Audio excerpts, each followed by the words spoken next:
I've been lucky enough to work with the same group of people for 13 years, and they're like family to me. They were all close to Frank. They were all with me. They had faith in me. They let me try, and I always tried to be grateful for that. But I felt like I had failed when things didn't go as planned. He took everything away from me. I made American Pickers. As the life sentence was read, Mike Wolfe's angry screams broke the heavy silence in the courtroom. His search for treasure had taken a darker turn than anyone could have imagined. He was once a well-known face on TV sets all over the United States. Mike Wolfe, star of the show American Pickers, was found guilty of helping to kill his ex-partner, Frank Fritz. Before the prison door shut behind him, he said a scary goodbye. Millions of people were shocked by the shocking story from the U.S. The well-known picture of Wolfe being handcuffed and taken away quickly. At first, a lot of people thought the arrest had something to do with a fight in the antiques community or a business argument with the History Channel, but the scary truth slowly came out. Wolfe is said to have killed Frank Fritz.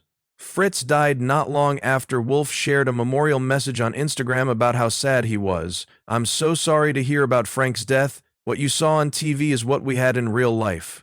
I've known Frank for more than 50 years. He was a unique person. Dear friend, please rest in peace." When put next to the horrifying truth that Wolfe was the main suspect in the murder, these touching honors read like they might be lying. At first, it was thought that Fritz's death was due to consequences from a stroke. His medical records also showed that he had cerebrovascular disease and aortic stenosis, both of which can make it hard for blood to flow. But an unexpected find changed the way the probe went. Wolfe's weak fingerprints were found on an empty pill bottle that was found in Fritz's house. Investigators found out that the death was not a normal one, but rather the result of a planned murder. A later report from a doctor showed that Fritz had much higher than normal amounts of the strong opioid drug fentanyl in his body.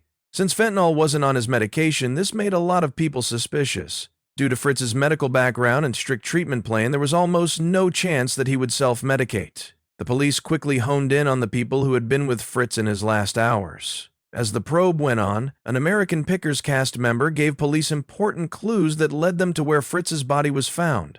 Along with the fingerprints on the pill bottle, Wolfe's suspicious text messages to Fritz were also used as proof. Prosecutors said this wasn't manslaughter, but rather a planned murder caused by jealousy and desire. People who thought the fight between Wolfe and Fritz was an attempt to get more people to watch the show were now faced with a hard truth. It was no longer a story about valuable old things on American Pickers. It was a tragedy with a hint of crime and fraud. Mike Wolfe often went to Frank Fritz's house, which made it easy to get in without coming across as suspicious. There was fentanyl in Fritz's system at the same time as proof presented at trial, such as Wolfe's search history on the internet. The prosecutors got information from Wolfe's computer that showed he had been looking for information on poisons that are hard to spot and ways to fake a death that looks like a stroke. This similarity made people even more sure that the whole thing was carefully planned. Fritz had a lot more fentanyl in his body than was safe, especially considering his medical background and strict treatment plan. Wolfe's access and the fact that he had looked for information about drugs made the picture very clear. This wasn't a bad mistake, it was all part of a plan.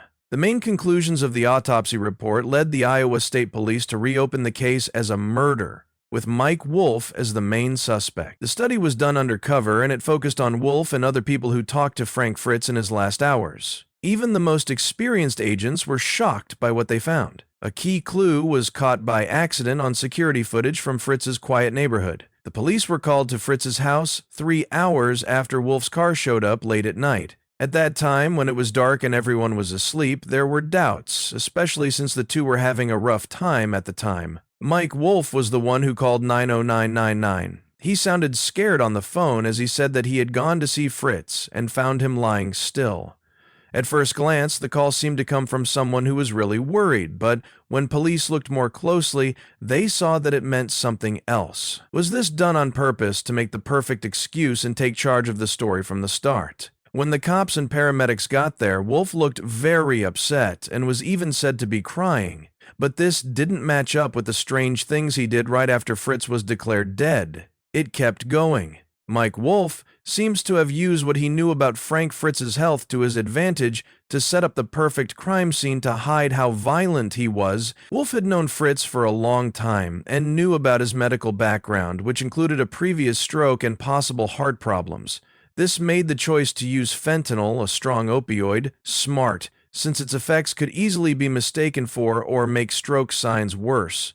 Wolfe planned everything very carefully, right down to where Fritz was when he was found, to back the idea that he died naturally from health problems. What has made people more suspicious, though, is how Wolfe reacted when Fritz died. Instead of mourning or remembering his longtime friend, he tried to take over Fritz's important assets almost right away. Within 48 hours, Wolfe had talked to a lawyer about buying the rights to use Fritz's name and image in future business projects. He also went to secret storage places where Fritz kept valuable old things that no one had ever seen on TV. When Fritz's will was made public, things got trickier. William Fritz, Frank's biological father, who fought to make sure the will was real, said that Mike Wolfe was given the whole estate, which was worth about $6 million.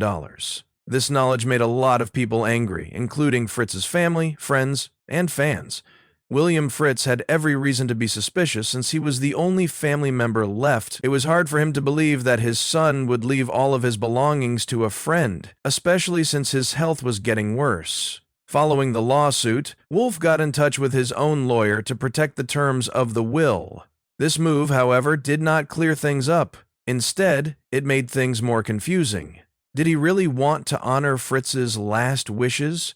Or was he just trying to keep the huge fortune he was about to get? A key question is what the case is all about. Was Frank Fritz mentally sound enough to read and sign his will? If the will had been upheld, Mike Wolfe would have been the obvious heir to a multi-million-dollar estate. This would have brought up the same accusations of greed and fraud that the prosecutors made during the trial. William Fritz, on the other hand, is trying to protect his son's legacy because he thinks Frank would never have meant for Wolfe to get all of his property, even more so because of the problems they had with each other in Fritz's later years.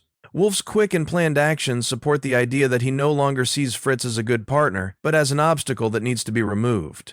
Wolfe's personal diaries also have a lot of strange information in them. For example, he writes that he is angry and wants to kill Fritz so he can have all the attention and control of the show. What took place before and after Fritz's death made people even more suspicious. Wolfe showed up at Fritz's house out of the blue late at night. The judge told Wolfe in a harsh voice, "You think you are a guardian of history and culture, but deep down you are just a man of hate and a thirst for power. Not just Frank Fritz, but everyone who believed in you today will get what's coming to them."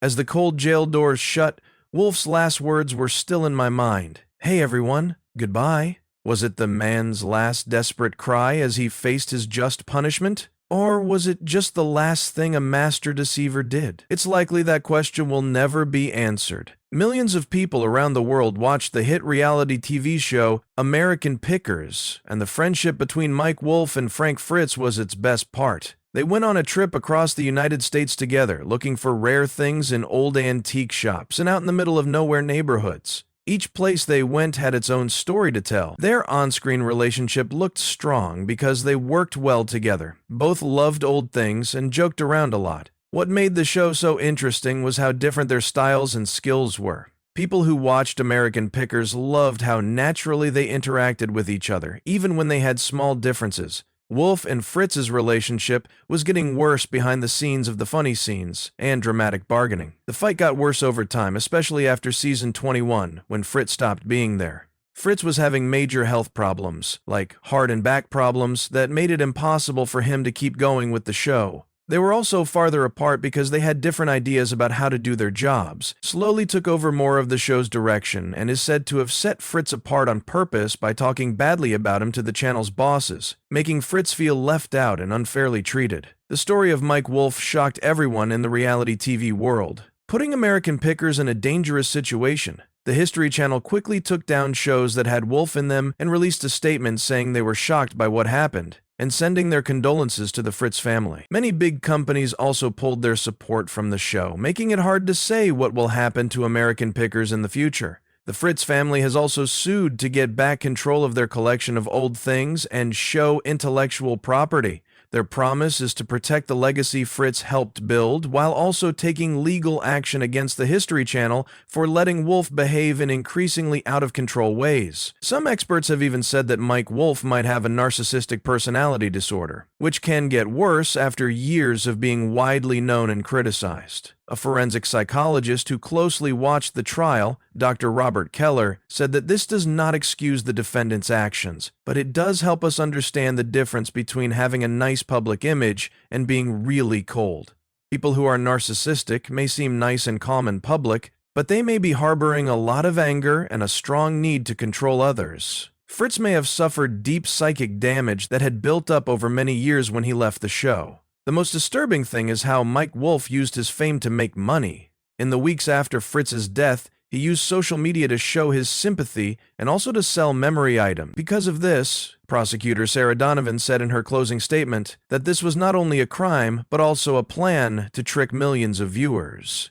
Investigators found that more than $1 million had been raised in Fritz's honor, but Wolfe had control of many of the accounts where the money went. When the decision came out, a lot of loyal American Pickers viewers felt hurt and shocked. Robert Jenkins, a longtime fan, angrily admitted that Wolfe's co-workers also fell out with him, saying shocking things and asking people to honor Fritz's memory. The group of American Pickers was very split. Some people still thought Wolfe was innocent, but others were sure the proof against him was strong. Danielle Colby, who was very important to the show, sided with the prosecution and said she was taking a break from her work after what happened. She said she hoped that, despite everything, the American Pickers' mission to keep history and antiques alive could live on. Not only did Wolfe get life in jail, but both men's names will live on forever, though in different ways. Fans of antiques will always remember Frank Fritz as a committed collector who made a lot of people interested in the beauty of old things. Fans will always remember his smile and how excited he was about life. Mike Wolfe's reputation, on the other hand, has been ruined beyond repair. He was once a leader in the field of antiques, but betrayal, greed, and a terrible crime have made his accomplishments look less impressive. Mike Wolfe was found guilty and given a life sentence in jail, which was a fair punishment for his crimes. But there's no doubt that American Pickers and the reality TV business in the United States have changed forever. The show used to be a way to honor the past and keep America's unique cultural ideals alive, but now that picture is overwhelmed by